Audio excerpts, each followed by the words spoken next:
देर से उठा लेकिन उसका चेहरा शांत था। नीचे आया तो देखा सब नाश्ते की तैयारी कर रहे थे। किसी ने पूछा, क्या हुआ, आज लेट क्यों हो गए? आरव मुस्कुराया और कहा, लगता है आज काम से ज्यादा सुकून की जरूरत थी। विजय और नमन उसे ऑफिस से ले जाने के लिए आए थे, लेकिन आरव ने मना कर दिया। आज मैं अकेला ही जाऊंगा। जैसे वो बाहर जाने को मुड़ा, देखा नमन सामने खड़ा था। आरव कुछ सेकंड देखता रहा, फिर कहा, तुम यहीं रुको। 2 पल जब सब शांत था और घर में एक उम्मीद फिर से जिंदा हुई। नमन जैसे ही ऑफिस पहुंचा, राहुल ने चौंकते हुए पूछा, तुम मीटिंग अटेंड करने आए हो? नमन मुस्कुराया और बोला, नहीं राहुल, ऑफिस के लिए 4 लोग काफी हैं। मैं यहाँ किसी मीटिंग के लिए नहीं आया। ये सुनकर सब शांत हो गए। नमन की निगाहें सीधी थी।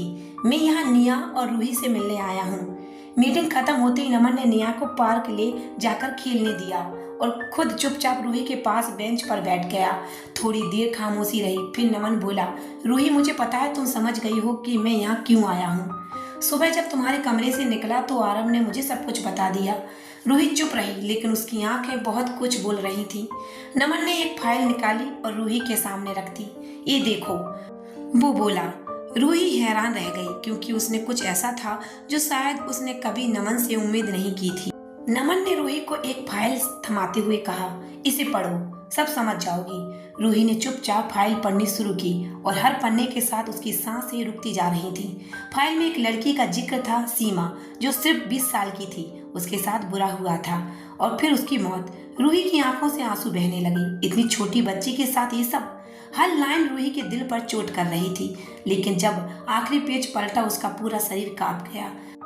उस पेज पर उस लड़के की फोटो थी जो इस वक्त अस्पताल में जिंदगी और मौत से जूझ रहा था। उसी के कारण आरव पर आरोप लगे थे। नमन ने कहा, उसका नाम आशीष है, एक अमीर बाप की बिगड़ी औलाद।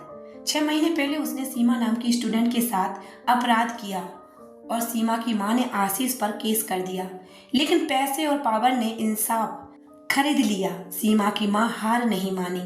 वो इंसाफ की तलाश में अकेली लड़ती रही, पर जब कुछ नहीं हुआ, उसने उस लड़के को सजा देने की ठानी।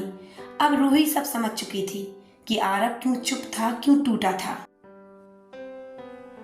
क्यों वो उस हादसे से बाहर नहीं आ पा रहा था। भगवान हर जगह खुद नहीं आते, वो किसी इंसान को जरिया बनाते हैं इंसाफ देने के लिए। इस केस में वो इंसान आरव था। शायद इसलिए भगवान ने वही दर्द उसे दिया जो किसी और के लिए राहत बन सकता था। रूही, मैं ये नहीं कहूँगा कि जो आरव ने किया वो सही था, लेकिन इतना जरूर कहूँगा, उसने जो किया तुम्हारे लिए किया। क्योंकि जब कोई इंसान किसी के लिए सब कुछ छोड़ देता है तो वो सिर्फ इंसान नहीं रह जाता, वो इमोशन बन जाता है। आरव को जिसने भी पास से जाना है, वो जान गया कि वो दिखता जितना सख्त है,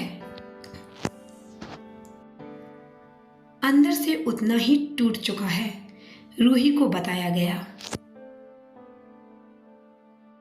जब उसने आत्महत्या की कोशिश की, तब हमें समझ आया, उसने इस बार खुद को पूरी तरह खत्म मान लिया था।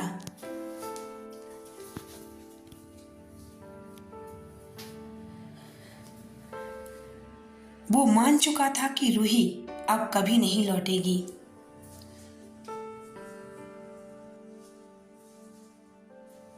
सिर्फ एक दिन नहीं, आरव हर दिन, पूरे 365 दिन तुम्हें मिस करता रहा, पर खुद से ये भी कहता रहा, रूही खुश है, यही काफी है।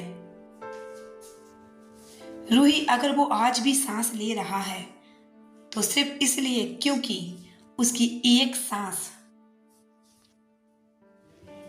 अब भी सिर्फ तुम्हारे नाम से चलती है।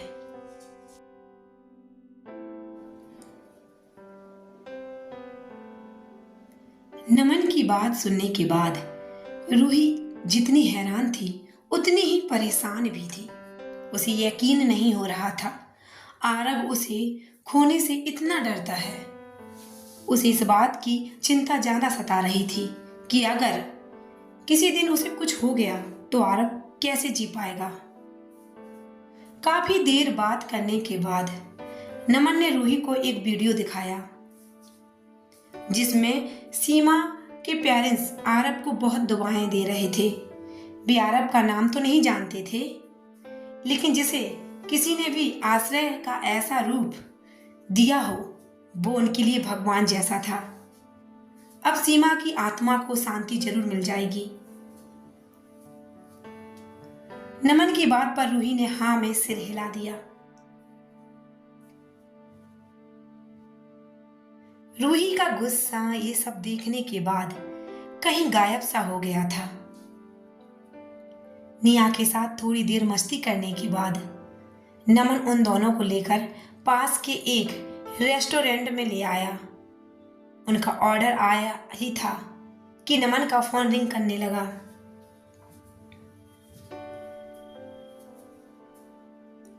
जिस पर मान्या का नंबर फ्लैक्स कर रहा था। मान्या का कॉल देखकर रूही के फेस पर एक स्माइल आ गई। मुझे लगता है कुछ खास होने वाला है, तुम्हें उससे मिलने जाना चाहिए। वैसे भी तुम यहाँ बहुत कम आते हो। नहीं, इसकी कोई जरूरत नहीं है, और वैसे भी ऐसा कुछ नहीं जैसा तुम सोच रही हो। रूही ने हल्की मुस्कान दी, लेकिन उसका चेहरा बता रहा था कि उसे नमन की बातों पर भरोसा नहीं था। ठीक है, मैंने कब कहा कुछ है, मैंने बस तुम्हें मिलने के लिए कहा है। नमन ने कई बार समझाया, लेकिन रूही की जिद करने पर वह मान्या से मिलने निकल गया। नमन के जाते ही रूही निया को लेकर भवन लौट आई। वहां पहुंचते ही उसे एक कॉल आया। कॉल की आवाज में बेचैनी थी। तुम्हारे पति को क्या हुआ है? वो ठीक से खा भी नहीं रहा है, पी भी नहीं रहा है। रोज कम से कम लंच टेस्ट तो करता था, आज तो उसने वो भी नहीं किया। तुम लोग के भी सब ठीक तो है ना? हाँ, सब ठीक है, चिंता मत करो। रूही ने ये कह तो दिया, लेकिन उसका मन बेचैन हो गया। कॉल कट करते ही वो किचन की तरफ दौड़ी, कुछ पकाने लगी। पर जब घर के सभी सर्वेंट उसके पास पहुंचे तो कहने लगे, मैडम आप क्यों बना रही हैं? आप तो बहुत टाइम बाद आई हैं। रूही के हाथ में था एक मासूम सा संकल्प, जिसने आरब के मन को एक बार फिर छू लिया।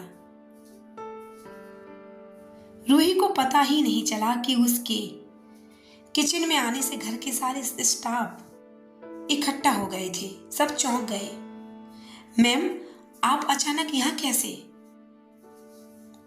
रूही सबकी परवाह किए बिना जिद पर अड़ गई कि आज खाना वो खुद बनाएगी। आखिरकार सबने उसकी बात मान ली, लेकिन उसे किसी भी भारी काम से दूर रखा ताकि उसे चोट ना लगे। थोड़ी ही देर में सबकी मदद से खाना तैयार हो गया। फिर रूही आरव के लिए टिफिन लेकर ऑफिस पहुंची।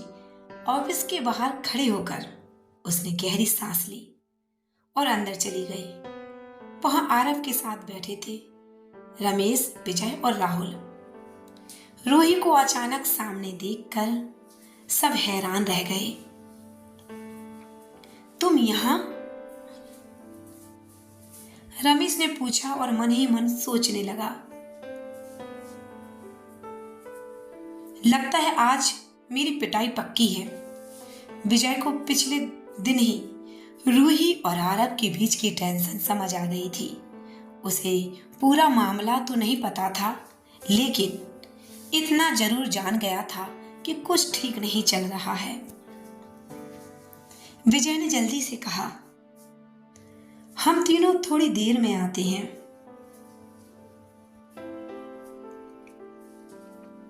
और राहुल और रमेश को लेकर बाहर चला गया। अब कमरे में बस रूही और आरव रह गए थे। रूही की आंखों में था कुछ कहने का,